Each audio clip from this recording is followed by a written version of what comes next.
So mga idol, meron nga pala akong binili na ito, single na mayroong dalang sidecar. Binili ko ng 900. So ito nga yung kanyang makina. Yan.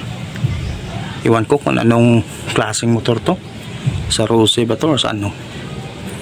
So yung kailangan ko lang siyang itap, overhaul, para ma-check natin. So yung gulong, papalitan din natin yan lahat-lahat. So yun po muna yung update natin. So ito po siya. So yung ibang cover niyan dito naman, yun o. So yan lang. So abang-abang lang po sa susunod nating kabanata. Salamat.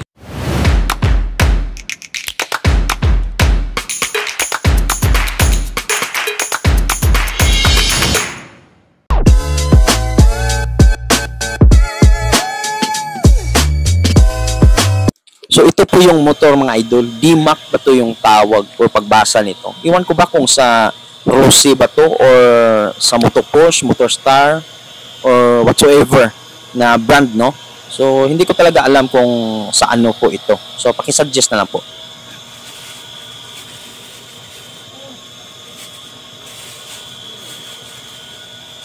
So kailangan pa to sigurong takpan mga idol. Kasi hindi ko ito natakpan nung una kong pinaandar. Subukan nating takpan. Kaya siguro namamatay. Para gaganda yung kanyang andar. So let's go. Ngayon, susubukan natin lagyan ito.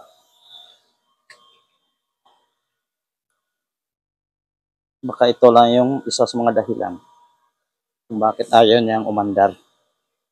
So lagyan muna natin ang takip dito. So dito mga idol, pagkatapos kong lagyan ng bolt, yung isa sa mga singawan ata yun ng carburetor, pinunasan ko muna kasi umulan kagabi at hindi ko to natakpan ng ano ng sigurado pa talaga. Kaya parang nababasa siya. So ayun, tinakpan ko. So dito, chinek ko, nakikita ko na tumutulo po yung gas. So nagli-leak yung ating carburetor dito. So naghanap po ako dito ng pwedeng ipangpukpok. Kasi ito yung isa sa mga nakikita ko kasi sa mga vlog na kapag nagpa-flooded yung carburetor natin, kailangan nating pukpukin yung float bowl niya. Kasi minsan yung floater is nag-stuck siya. Ayaw niya ng gumana. So kailangan daw yung pupukpukin natin para maalog-alog ng kaunti.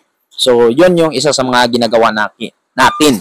So dito, sinubukan kong i-kick kung aandar ba siya. So far, hindi talaga siya gumagana mga idol. So nakikita niyo naman dyan, kahit anong sipa ako, kahit anong ginagawa ko na dyan, ayaw niya pa rin. So kaya nakapagpasya na ako dito mga loads na i-check yung tinatawag na valve clearance. Baka kasi naman mayroong tinatawag na nagdikit yung isa sa mga valve niya.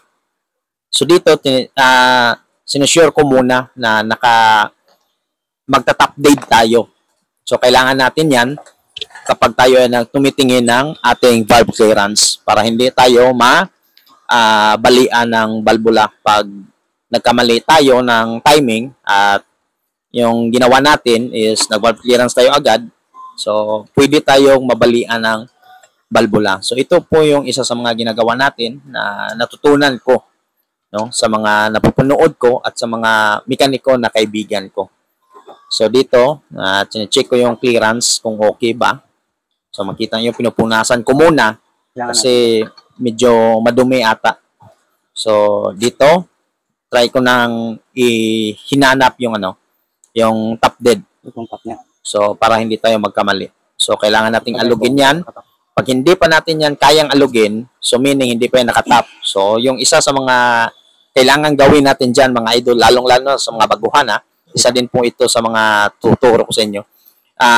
Tusukin natin ng Phillips screw yung sa may spark plug. Kunin natin yung spark plug at tusukin natin. Pag nakapa natin na mayroon ng piston, yun. At saka naka-timing na sa letter T, yung magneto natin, naka-top dead na yan. So, kailangan natin galawin yan. So, dito, nagagalaw ko yung lahat. So, meaning, nasa tamang clearance naman Okay naman yung mga yung ating mga balbula. So kaya dinouble check ko pa kung sure na ba to. Kaya yan. So nakita niyo yan. So umaalog po yan lahat.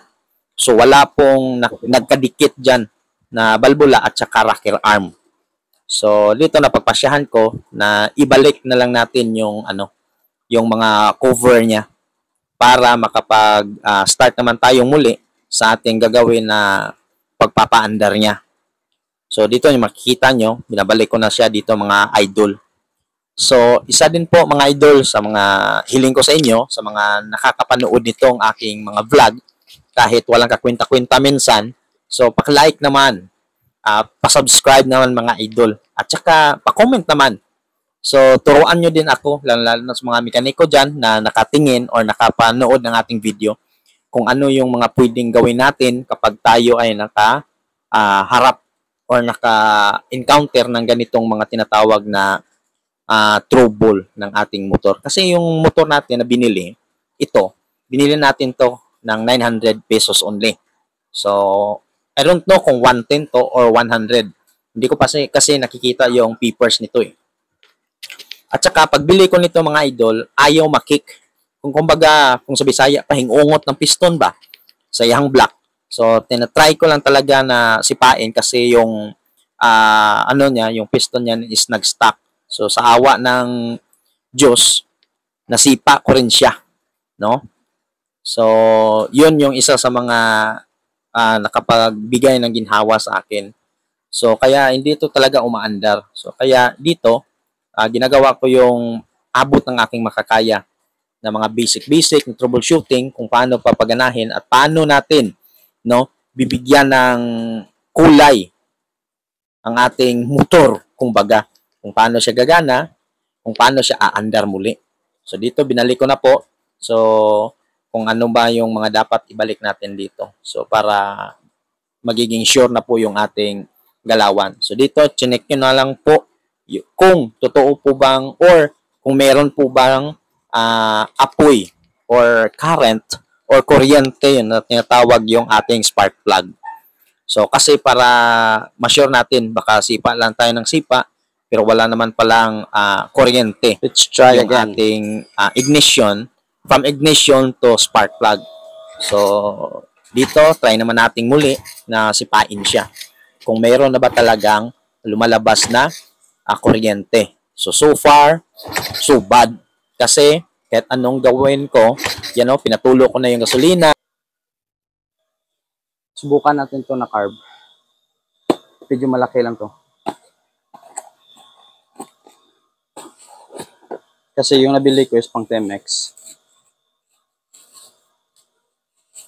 So ito po siya.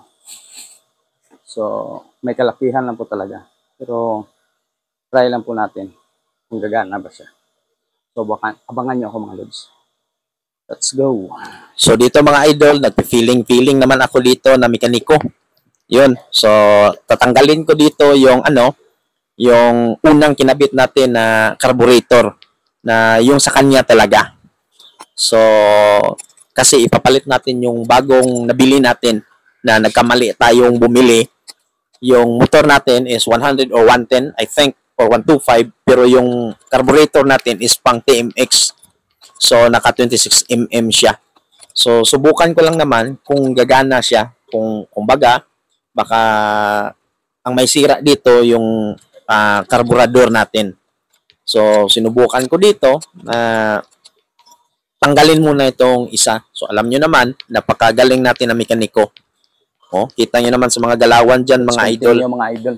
Putol kasi yung ginagawa natin. Tingnan natin kung ano yung pwedeng magagawa natin dito. Kung okay ba yung bagong carb natin.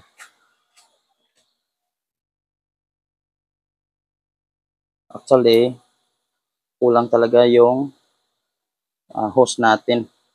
So, kailangan nating banatin. So, kulang yung hose natin. So, temporary lang muna.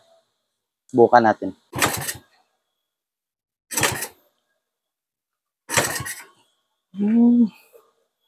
Ito yung nangyari. Ayaw pa rin.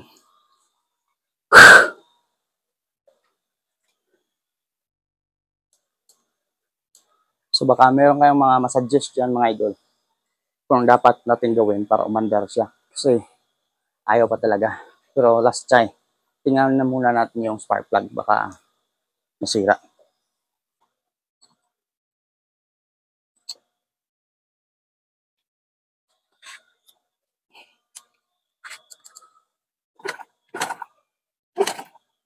Okay, no? Problema.